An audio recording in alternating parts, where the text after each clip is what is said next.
आज देखिए Joseph Prince के साथ। ठीक है, प्रभु की स्तुति हो। इन पिछले 2 सप्ताहों से ये अद्भुत है कि परमेश्वर की उंगली मुझे इशारा कर रही है, मुझे और मेरे लीडर्स को एक दिशा में। ऑलराइट, लगातार एक दिशा में। असल में मैं किसी और बात पर फोकस करता हूं और परमेश्वर कहते हैं कि पता है, उनसे इस बारे में बात करो। और मैं कुछ और करने की कोशिश करता हूं और परमेश्वर मुझे वापस ले जाते हैं। यह है वो बात जिस पर मैं चाहता हूं कि तुम जोर दो अभी इसी वक्त। तो मैं उसके बारे में उत्साहित हूं जो परमेश्वर आपके लिए लाए हैं। 1996 में हमारा चर्च था करीब 600 लोगों का। मैंने एक श्रृंखला शुरू की। ये मेरे अपने व्यक्तिगत पुनरुद्धार के बारे में था। मैंने एक जोर अनुभव किया था जो एक श्रृंखला बन गई। ये सबसे लंबी श्रृंखलाओं में से एक है जिस पर कभी हमने उपदेश दिया। परमेश्वर की बुद्धिमानी पर एक समय था जब मैंने सुलेमान की बुद्धिमानी पर उपदेश दिया, और वो जो परमेश्वर ने सुलेमान को दिया वो समय था जब मैं लोगों को उत्साहित करता था वो नीति वचन पुस्तक का एक अध्याय पढ़ें। उस दिन के संदर्भ में उदाहरण के लिए आज 20 तारीख है, सितंबर की 20 तारीख, क्योंकि वहां केवल 31 अध्याय हैं नीति वचन में। वो महीने जहां आपके पास 30 दिन होते हैं, तो आप 2 बार पढ़ें। आप पढ़ें 30 अध्याय 2 बार पढ़ें, तो आप 30 अध्याय पढ़ें, और गुणवती स्त्री का अध्याय यानी अंतिम 31वां अध्याय। तो हम अपने लोगों को ऐसा करने के लिए उत्साहित करते हैं, और मैं वो करता रहा हूं। मैं परमेश्वर से बुद्धिमानी मांगता रहा हूं, परमेश्वर से बुद्धिमानी मांगता रहा हूं। केवल विनम्र लोग ही ऐसा करते हैं। अगर खुद को होशियार मानते हैं तो कभी भी उनसे बुद्धिमानी नहीं मांगेंगे। पिछली बार कब उनसे आपने बुद्धिमानी मांगी? तो हम इसे प्राथमिकता बनाते हैं, नंबर 1, और परमेश्वर से इसे मांगते हैं। ऑलराइट, और मुझे अब भी याद है एक पास्टर के रूप में ये चाहना कि हमारे चर्च को हर तरह से आशीष मिले। मैं जानता हूं परमेश्वर के दिल में कुछ है जो एक रहस्य है, एक राज है जो वो प्रकट करना चाहते हैं, पर मैं इस तरह पहुंच नहीं पा रहा था। तो परमेश्वर ने मुझ पर यह प्रकट किया उनसे बुद्धिमानी मांगने का महत्व। मैं उनसे बुद्धिमानी मांगने लगा। मैं एक नवयुवक था, और आप जानते हैं मेरी अभी भी शादी हुई थी 1 साल पहले 1996 में, और मैं उनसे बुद्धिमानी मांगे जा रहा था। परमेश्वर से बुद्धिमानी मांगना एक पूरी श्रृंखला बन गई उन उपदेशों में, उन बातों का जो परमेश्वर ने मुझ पर प्रकट किया। 1 साल के बाद बुद्धिमानी को अपनी मुख्य प्राथमिकता बनाने के बाद, प्रार्थना और जोर देने के बाद, परमेश्वर ने 1997 में खोला अनुग्रह का सुसमाचार। सोचिए इसके बारे में। 1996 में जोर था सुसमाचार या परमेश्वर की बुद्धिमानी पर। 1997 में परमेश्वर ने बहाल किया था और हमसे पुनः प्राप्त करवाया अनुग्रह का सुसमाचार। बुद्धिमानी इतनी महत्वपूर्ण क्यों है? बुद्धिमानी क्यों इतनी श्रेष्ठ है? अगर आप ऊपर देखें नीति वचन 4 में बाइबल में लिखा है बुद्धि श्रेष्ठ है। जी हां, इब्री में ये शब्द वो है जो आप दशमांश के लिए इस्तेमाल करते हैं, रशीद।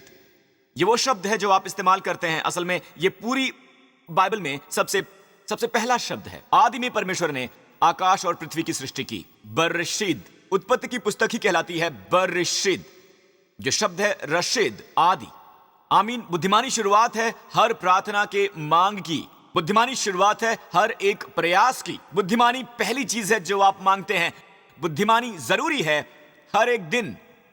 आमीन। केवल विनम्र लोग ही परमेश्वर से बुद्धिमानी मांग सकते हैं। आप में से कोई बुद्धिमानी पसंद करता है तो उसे परमेश्वर से मांगे, और अगर आप उनसे नहीं मांगते हैं तो ज्यादातर यही संभावना है कि आप सोचते हैं कि आपके पास यह है, आप सोचते हैं कि आप ये संभाल सकते हैं, और आप बार बार मुंह के बल औंधे ही गिरते जाते हैं। बुद्धिमानी का कोई लेना देना नहीं है यूनिवर्सिटी की डिग्रियों से। मैं जानता हूं ऐसे लोगों को जो कहीं ज्यादा क्वालिफाइड हैं, शिक्षा के क्षेत्र में काफी आगे हैं, ऑलराइट, और वो मेरे लिए काम करते हैं। और मैं आपको बता दूं कि कई बार मैं वो चीजें देख सकता हूं जो वो नहीं देख सकते। ऑलराइट, धन्यवाद प्रभु उनकी शैक्षणिक योग्यता के लिए। यदि आप एक नौजवान व्यक्ति हैं तो यह आपकी प्राथमिकता है। यदि आप परमेश्वर की बुद्धिमत्ता से भरे हैं तो पढ़ाई में आगे बढ़ने की कोशिश करेंगे। पर यह कुछ ऐसा नहीं है जो आपको इस दुनिया की यूनिवर्सिटीज से मिलता है। तो जब आप परमेश्वर से बुद्धिमानी मांगते हैं तो आपको यह समझना चाहिए कि बुद्धिमानी परमेश्वर के हृदय के बहुत करीब है। बुद्धिमानी सबसे श्रेष्ठ है। तो अपने सभी हासिल में समझदारी हासिल करें, उसकी बढ़ाई कर, वो तुझको बढ़ाएगी। गौर करें, ये एक स्त्री की तरह है, उसकी बढ़ाई कर। बुद्धिमानी एक स्त्री की तरह है, और वो क्या करेगी? तुझे बढ़ाएगी। जब तू उससे लिपट जाए तो वो तेरी महिमा करेगी। वो तेरे सिर पर शोभायमान भूषण बांधेगी और अनुग्रह तुझे सुंदर मुकुट देगी। जी हां, वो तेरे सिर पर शोभायमान भूषण बांधेगी और अनुग्रह का सुंदर मुकुट देगी। आपको पता है, जब मैंने इन सब बातों का प्रचार करना शुरू किया, मैंने कभी इसकी संपूर्णता को प्रकट होते नहीं देखा, पर अब मैं कह सकता हूं कि मैं इसे होता हुआ देख रहा हूं, इसे होते हुए देख रहा हूं मैं। और साथियों, जो आप अनुभव कर रहे हैं एक कलीसिया के रूप में, जो मैं अनुभव कर रहा हूं एक परमेश्वर के सेवक के रूप में, इस तरह की सफलता जो प्रभु से आती है, मेरे हाथ से नहीं, मेरी बुद्धिमानी से नहीं, बल्कि अनुग्रह से, मेरे प्रभु के असीमित अनुग्रह से। जी हाँ, असीमित अनुग्रह। ऑलराइट, आप भी अनुभव कर सकते हैं अपने कार्य क्षेत्र में, अपने करियर में। यदि आप एक माँ हैं, आपको परमेश्वर की बुद्धिमानी चाहिए अपने बच्चों को पालने के लिए। आप बस किताबों से ही बुद्धिमत्ता नहीं पा सकते हैं। जी बिल्कुल नहीं। परमेश्वर का धन्यवाद हो किताबों के लिए, ओके, पर याद रखिए प्रभु बुद्धिमानी देते हैं। एक नौजवान था, नाम था सुलेमान। वो उस मनुष्य का पुत्र था जिसे परमेश्वर कहते हैं कि वो उनके हृदय को प्रिय था, राजा दाऊद। और राजा दाऊद का बेटा सुलेमान, जिसकी मां थी बत्शेबा, परमेश्वर ने उसे चुना दाऊद के वारिस के रूप में। पर पिता का देहांत हो गया जब वो नवयुवक था, 20 साल का, और वो बन गया राजा। वो एक नौजवान आदमी था, 20 साल का, और ये वो प्रार्थना की जो उसने की। अब इस प्रार्थना की बैकग्राउंड पर ध्यान दीजिए। ऑलराइट, 2 इतिहास 1। सुलेमान ने वही उस पीतल की वेदी के पास जाकर, जो यहोवा के सामने, वहां गिबोन, कहो गिबोन, ये इजराइल में एक स्थान है, हम वहां पर गए थे। ऑलराइट, उस पर 1000 होम बलि चढ़ाई। वो उदार लड़का था, वो बहुत उदार था। तो हालांकि अभी तक उसके पास बुद्धिमानी नहीं थी, पर उसे इतना मालूम था कि परमेश्वर के प्रति उदार होना है, और आप कभी भी परमेश्वर से उदार होकर हारते नहीं हैं। तो उसने इस पर 1000 होम बलियां चढ़ाई। और उस रात, उसी रात जब वो उदार था, उसी रात को परमेश्वर ने दर्शन देकर उससे कहा कि मांग, जो कुछ तू चाहे कि तुझे दूं। अगर परमेश्वर तुमसे कहे कि मांग, जो चाहे मुझसे मांग, क्या मांगोगे? आपकी पहली मांग क्या होगी? खैर, चलिए चलते हैं पहले राजाओं के वृत्तांत पर, क्योंकि यह ज्यादा विस्तार से वर्णन करता है। यह पहले इतिहास से ज्यादा डिटेल में है। दोनों का अपना अलग लाभ है, साथ ही ये वाला भी। पर चलिए पढ़ते हैं पहला राजाओं। देखिए, मैं आपको कुछ दिखाना चाहता हूं। वही कहानी, वही रात, परमेश्वर उसके सामने प्रकट हुआ और सुलेमान ने कहा, तू अपने दास पिता दाऊद पर बड़ी करुणा करता रहा, क्योंकि अपने को तेरे सम्मुख जानकर तेरे साथ सच्चाई और धर्म और मन की सिधाई से चलता रहा। तूने वहां तक उस पर करुणा की थी कि उसे उसकी गद्दी पर विराजने वाला एक पुत्र दिया, जैसा कि आज वर्तमान है। अब हे मेरे परमेश्वर यहोवा, तूने अपने दास को मेरे पिता दाऊद के स्थान पर राजा किया है, परंतु मैं छोटा लड़का सा हूं। 20 साल का आदमी कह रहा है, मैं एक छोटा बच्चा हूं। प्रभु, मैं अभी अभी ग्रेजुएट हुआ हूं। कितनी कमाल की कंपनी में आपने मुझे डाला हुआ है। ये कितनी शानदार कॉरपोरेशन है प्रभु, पर मैं एक बच्चे की तरह हूं जो भीतर बाहर आना जाना नहीं जानता है। अभी इस समय आपकी समस्याओं का जवाब है, और ये कहलाती है बुद्धिमानी। और सुलेमान कहता है कि फिर तेरा दास तेरी चुनी हुई प्रजा के बहुत से लोगों के मध्य में है, जिनकी गिनती बहुतायत मारे नहीं हो सकती। तू अपने दास को अपनी प्रजा का न्याय करने के लिए समझने की ऐसी शक्ति दे। और समझने के लिए शब्द है शेमा, और इब्री में इसका मतलब है मुझे एक सुनने वाला हृदय दे कि मैं तेरी आवाज सुन सकूं। एक सुनने वाला हृदय। आप इसे किसी बिजनेस कोर्स में नहीं पा सकते हैं जो आप करते हैं, किसी मार्केटिंग कोर्स में नहीं पा सकते हैं, आप उसे ना किसी मोटिवेशनल टॉक में पा सकते हैं जो वो आपको देते हैं। ऑलराइट, अगर आप परमेश्वर का जिक्र नहीं करते तो आप में समझदारी नहीं है। शायद आपके पास बहुत सा ज्ञान हो, पर समझदारी ऐसी चीज है जो प्रभु से ही आती है। आप बस जानते हैं कि मुझे इसमें इन्वॉल्व नहीं होना चाहिए, मुझे बस इस व्यक्ति से इन्वॉल्व नहीं होना चाहिए। ओके, इस व्यक्ति का भविष्य है हमारे चर्च में, उसके जीवन पर एक बुलावा है। आप ये कैसे बता सकते हैं? अगर आप अपनी नजरों पर जाएं तो ज्यादातर समय धोखा हो सकता है। अगर आपको लगता है कि मेरे लीडर्स मेरे नजरों द्वारा चुने गए हैं, तो आप उन्हें रिजेक्ट कर देते, पर परमेश्वर की नजरों से हालेलुया। समझदारी, आप समझदारी कैसे पाते हैं? आप बस इसे अंदर ही अंदर जानते हैं। आप बस जानते हैं कि ये सही बात नहीं है, ये सही बात नहीं है करने के लिए। नहीं, इसमें इन्वॉल्व मत होइए। वहां एक समझदारी है। क्या वो सुलेमान को जवाब देंगे? इस बात से प्रभु प्रसन्न हुआ कि सुलेमान ने ऐसा वरदान मांगा है। सुलेमान ने धन दौलत नहीं मांगी, उसने अपने शत्रुओं का नाश नहीं करना मांगा। पर देखिए जो परमेश्वर ने कहा, परमेश्वर ने कहा इसलिए कि तूने ये वरदान मांगा है बुद्धिमानी का, और ना तो दीर्घायु और ना ही धन और अपने शत्रुओं का नाश मांगा है। शत्रुओं का नाश नहीं मांगा, परंतु समझने के लिए विवेक का वरदान मांगा है। इसलिए सुन अगला वचन, मैं तेरे वचन के अनुसार करता हूं, तुझे बुद्धि और विवेक से भरा मन देता हूं, यहां तक कि तेरे समान ना तो तुझसे पहले कभी कोई हुआ और ना ही बाद में कभी कोई होगा, कोई भी नहीं। क्या आपको जानते हैं क्यों? जब एक विश्वासी होने के नाते आप सर्वोत्तम बुद्धिमत्ता से प्राप्त कर सकते हैं, तो फिर कम से समझौता क्यों? बजाय सुलेमान, पहला राजाओं, परमेश्वर ने सुलेमान को बुद्धि दी और उसकी समझ बहुत ही बढ़ाई, और उसके हृदय में समुद्र तट की बालू के किनकों के तुल्य अनगिनत गुण दिए। मुझे बहुत पसंद है। न केवल उसका दिमाग बहुत बड़ा था, उसका हृदय भी बड़ा और उदार था। आप जानते हैं, बुद्धिमान होना एक बात है, पर आपका हृदय कंजूस है। कुछ लोग हैं जो परमेश्वर की बुद्धिमानी इस्तेमाल करते हैं अपने लिए, सिर्फ अपने लिए। पर जब आपके पास उदार मन होता है तो आप इसका इस्तेमाल करेंगे दूसरों के लिए आशीष बनने के लिए। आमीन। तो बाइबल में लिखा है, और सुलेमान की बुद्धि पूर्व देश के निवासियों और स्त्रियों की बुद्धि से बढ़कर बुद्धि थी। हम मिस्र को पिछड़ा हुआ समझते हैं और हम सोचते हैं कि उन सभी पिरामिड्स के बारे में और वो बात जो दुरुपयोग में चली गई और वो सब कुछ। पर अपने महिमा काल में, अपने प्राइम में, मेरा मतलब वो सर्जरी करते थे। आज तक लोग नहीं जानते हैं कि कैसे मम्मी को ममिफाई किया जा सकता है। डैडी के लिए वो क्या कर सकते हैं वो तो उन्हें पता है, लेकिन मम्मी के साथ क्या करें ये बिल्कुल नहीं पता। वो कहते हैं कि वो उनका दिमाग नासिका से बाहर निकाल लेते थे, वो नाक से दिमाग चूस लेते थे। तो मतलब ममीज में कोई दिमाग नहीं होता। आमीन। मुझे पता नहीं है कैसे, पर मैं मैथ्यू केन की तरफ देखता हूं, उसके पास बहुत बड़ा दिमाग है। किस तरह से नासिकाएं ये कर सकती हैं? खैर, वो पहले से ही बहुत ही एडवांस थे सर्जरी में, वो बहुत आगे थे। मैं बस यूं ही नहीं कह रहा हूं, मैं कह रहा हूं कि ये ऐतिहासिक तथ्य है। मिस्र सर्जरी में बहुत ही एडवांस था। अब जब चंगाई की बात आती है, परमेश्वर ने मूसा से क्या कहा? मूसा विद्वान था, मिस्र की सारी बुद्धिमत्ताओं में सबसे आगे था, लेकिन परमेश्वर ने इसका कुछ ना किया। परमेश्वर कहते हैं पीतल का सांप क्रूस पर लटका दो। यह है परमेश्वर का जवाब। सुलेमान ने मिस्र में मेडिसिन का प्रशिक्षण पाया हुआ था, फिर भी जब चंगाई का सवाल आया, वो परमेश्वर कहते हैं संसार के तरीकों को भूल जाओ, मेरे पास एक अच्छा तरीका है, और मेरा मतलब है उच्च तरीका। आमीन। धन्यवाद यीशु। यदि आपने परमेश्वर से बुद्धि मांगी, आप अपने प्रतियोगियों से आगे निकल सकते हैं। यदि आप अपनी ड्रीम गर्ल का पीछा कर रहे हैं तो अपने प्रतियोगियों से आगे निकल सकते हैं।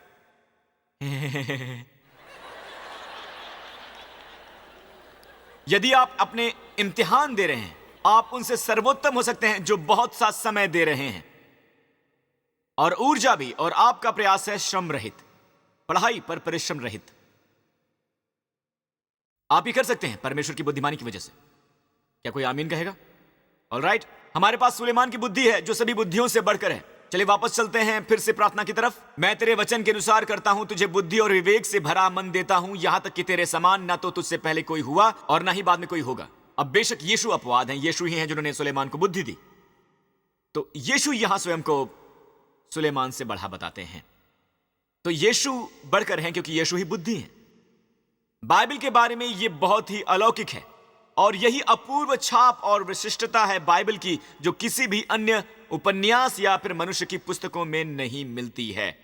ऑलराइट, तो दर्शाने के लिए है परमेश्वर की पुस्तक वही अध्याय पर एक अलग वचन बोल उठता है, आपसे बात करता है। आमीन। और यह बिल्कुल रोशन कर देता है और कहता है पढ़ो मुझे। किसी और महीने आप वही अध्याय पढ़ते हैं और कोई वचन कहता है पढ़ो मुझे, और वह वचन आपको उस दिन के लिए तैयार करता है। नीति वचन 15:30 में आंखों की चमक से मन को आनंद होता है और अच्छे समाचार से हड्डियां पुष्ट होती हैं। अच्छा समाचार हड्डियों को पुष्ट बनाता है। सचमुच ये शब्द पेड़ के रस में पाया जाता है। जिसने हमारे समाचार में विश्वास किया, यह अच्छा समाचार है, सुसमाचार। आप समझ रहे हैं ना कि क्यों आपके पेट में वो अल्सर वगैरह होते हैं। अब डॉक्टर ये साबित कर रहे हैं कि अगर आप तनावग्रस्त हैं, और बाइबल की नीति वचन की पुस्तक में बहुत कुछ दिलचस्प लिखा है। चुगली करने वाले के शब्द वो घाव हैं जो पेट के अंदर चले जाते हैं। आमीन। तो हम इस पैसेज से समाप्त करेंगे जो सुलेमान ने लिखा है राजाओं 1:3 में। ऑलराइट, परमेश्वर कहते हैं मैं तेरे वचन के अनुसार करता हूं। वचन 13 हम इसे समाप्त करेंगे। मैं इसे समाप्त करना चाहूंगा जो परमेश्वर ने कहा, फिर जो तूने नहीं मांगा अर्थात धन और महिमा, वो भी मैं तुझे वहां तक देता हूं कि तेरे जीवन भर कोई राजा तेरे तुल्य न होगा। अब इस विशेष हिदायत पर गौर करें। फिर यदि तू अपने पिता दाऊद के समान मेरे मार्गों पर चलता हुआ मेरी विधियों और आज्ञाओं को मानता रहेगा तो मैं तेरी आयु को बढ़ाऊंगा। तो यहां पर ही सुलेमान नाकामयाब हुआ। ओके, वचन 15 तब सुलेमान जाग उठा। तो वो खास दीर्घायु शर्त वध थी उसकी आज्ञाकारिता के जो उसने नहीं निभाई बाद में। और ये उस बुद्धिमानी पर नहीं चला जो परमेश्वर ने उसे दी थी, अब वो किसी और उपदेश के लिए होगा। तब सुलेमान जाग उठा और देखा कि वो स्वप्न था। फिर वो यरूशलेम को गया और यहोवा की वाचा के संदूक के सामने खड़ा हुआ। रुको एक मिनट, इससे पहले वो कहां था जब उसे ये स्वप्न आया और वो सोया हुआ था? अभी भी हम कहां थे? वो गिबोन में था। उसने 1000 होम बलियां चढ़ाई थी, याद है वो? तो क्या हुआ था? वो क्यों उठा और यरूशलेम आ गया? और वो क्यों खड़ा है यहोवा की वाचा के संदूक के सामने होम बलियां और मेल बलियां चढ़ाते हुए और एक पार्टी करते हुए? मैं कर रहा हूं एक पार्टी। सेवकों के लिए उसने भोज दिया। वो यरूशलेम क्यों आ रहा है? और वहां वो वाचा का संदूक क्यों है? वो संदूक वहां पर क्यों है? आपको याद है मेरा पिछली बार का उपदेश गिबोन के बारे में और सिय्योन पर्वत के बारे में? जल्दी से आपको फर्क दिखाता हूं, इन्हें अंतर दिखाइए। वाचा का संदूक गिबोन में था, दाऊद का संदूक था सिय्योन में। याद कीजिए, गिबोन में मूसा के संदूक पर वो सब मोमबत्तियां थी, वो सारी की सारी मोमबत्तियां। इसे नीचे लिटा दें, नीचे नीचे रखें। Alright, okay. वो आया था सिनै पर्वत से, पर दाऊद की वाचा के संदूक के समय अब वो सिनै पर्वत पर नहीं था, वो था गिबोन में। ऑलराइट, ये गिबोन में था और वहां एक मोटा पर्दा है। दाऊद के वाचा के संदूक पर कोई पर्दा नहीं है। तो ये सभी बातें मैंने पहले कही हैं। मैं आपको दाऊद के वाचा के संदूक की तस्वीर दिखाना चाहूंगा। अब यहां वाचा का संदूक मिलता है, तो यहां पर मोमबत्तियां नहीं है, यहां कोई पीतल की वेदी नहीं है, यहां शू ब्रेड का कोई मेज नहीं है। तो ये सभी चीजें पीछे छोड़ दी गई हैं मूसा के संदूक पर, गिबोन पर्वत पर। तो दूसरे शब्दों में, गिबोन पर्वत बस एक खोखला खोल था जिसमें कोई वाचा का संदूक नहीं था, क्योंकि दाऊद वाचा के संदूक को सिय्योन पर्वत पर ले आया था, जहां तस्वीर है सीधी भक्ति की। वाचा संदूक तस्वीर है परमेश्वर की उपस्थिति की। ऑलराइट, इस वाचा के संदूक का यीशु प्रतीकात्मक है। इसमें खालिस सोने का स्लैब है जो लकड़ी के ढांपे हैं। ऑलराइट, यीशु की इंसानियत लकड़ी, सोना उनकी देवतुल्यता। मैंने एक और देश में से साझा किया था, तो ये यीशु की उपस्थिति है। यहां सुलेमान अपने जागने के बाद यहां आया। क्या यह कमाल की बात नहीं है? इससे पहले कि उसे बुद्धि मिली, वो उस ढांचे पर गया। पर गौर करें, जब वो जाग उठा, जब सुलेमान उठा, ऑलराइट, वो इस जगह पर आया। मैं आपको क्या बता रहा हूं, वो ये कि पहला संकेत है कि किसी ने परमेश्वर की बुद्धि हासिल की, तो वो परमेश्वर की उपस्थिति का मूल्य जाने लगता है। पैसे से ज्यादा, दौलत से ज्यादा, प्रसिद्धि से ज्यादा, सम्मान से ज्यादा वो यीशु की उपस्थिति को प्रिय जानने लगता है। आमीन। और वो भक्ति के दौरान सोता नहीं है। और ये संदेश नीति वचन की पुस्तक से नहीं है, क्योंकि नीति वचन के अध्याय 1 में लिखा है, यहोवा का भय मानना बुद्धि का मूल है। आप जानते हैं प्रभु का भय क्या है? भक्ति। परमेश्वर की भक्ति करना बुद्धिमानी की शुरुआत है। मुझे ये परवाह नहीं मुसीबत कितनी भी बुरी क्यों ना हो, मुझे परवाह नहीं कि ये कितनी भी गहरी क्यों ना हो। ठीक है, शायद ये परीक्षा हो। यदि आप अपने हाथ उठाते हैं और परमेश्वर की भक्ति करने लगते हैं, तो ये शुरुआत है बुद्धिमानी की, जो आपको बाहर निकालता है। अगर आप अपने हाथ उठाते हैं और परमेश्वर की भक्ति करने लगते हैं, तो आप सोचते हैं कि ये मजे के लिए है, लेकिन मैं आपको बता दूं, ऐसा बिल्कुल भी नहीं है। बात यह है कि जब आप ये करते हैं, आपके करने से परमेश्वर को आनंद मिलता है। जब आप अपने हाथ उठाते हैं, तो आत्मा के संसार में कुछ होता है। आपकी बीमारियों को कुछ होता है, आपकी आर्थिक ऋण को कुछ होता है, उन स्वर्गीय चीजों को कुछ होता है, आपके पवित्र स्वर्गदूतों को कुछ होता है। वो आपके लिए काम करने लगते हैं, वो हरकत में आ जाते हैं। तो परमेश्वर की भक्ति बुद्धिमानी की शुरुआत है। इसलिए क्योंकि शैतान परमेश्वर की भक्ति नहीं करता, उसने शुरुआत भी नहीं की है बुद्धिमानी की। शैतान में कोई बुद्धिमानी नहीं है और आप उससे एक कदम ऊपर हैं, क्योंकि आप परमेश्वर की भक्ति करते हैं, क्योंकि आपने कम से कम बुद्धिमानी की शुरुआत तो की है। तो आज का दिन है कम से कम शुरुआत करने का दिन, बुद्धि का सबसे श्रेष्ठ और मूल मानने पर जोर देने का दिन। क्या आप मेरे साथ शामिल होंगे परमेश्वर से बुद्धिमानी मांगने में? क्या आप वाकई उग्र होंगे बुद्धिमानी के विषय में? आमीन। याद रखें, ये बुद्धि परमेश्वर की ओर से आती है, ये किताबों से नहीं है, ये उन मनुष्यों से भी नहीं है जो मोटिवेशनल स्पीकर्स हैं, ये प्रभु से आती है। आमीन, आमीन। हे स्वर्गीय पिता, मैं आपका धन्यवाद करता हूं इस शानदार अवसर के लिए कि आपके मूल्यवान लोगों के लिए प्रार्थना करूं। मैं आपका धन्यवादी हूं परमेश्वर पिता कि उन्होंने प्रकाश देखा है, हे पिता, और अब उनकी स्पष्टता बहाल हो गई है। मैं आपका धन्यवाद करता हूं हे पिता कि वो जीवन की सबसे महत्वपूर्ण चीज की कद्र करते हैं। बुद्धिमानी हासिल होनी चाहिए दौलत और सम्मान से कहीं ज्यादा। बुद्धिमानी के 2 हाथ हैं जो धन और सम्मान लाते हैं, और दीर्घायु भी। बुद्धिमानी एक मूल है। हम इच्छुक रहते हैं बुद्धि वचन के, हम बुद्धि की आत्मा के इच्छुक रहते हैं। यह हमें मिलती है इफिसियों की पुस्तक में। हम इच्छुक हैं प्रभु आपके बुद्धि प्रदान करने के। पिता, हम ये स्वीकार करते हैं। आमीन मत कहिए जब तक कि आप इससे सहमत ना हो। अगर आप सोचते हैं कि आपके पास है तो प्रार्थना मत कीजिए।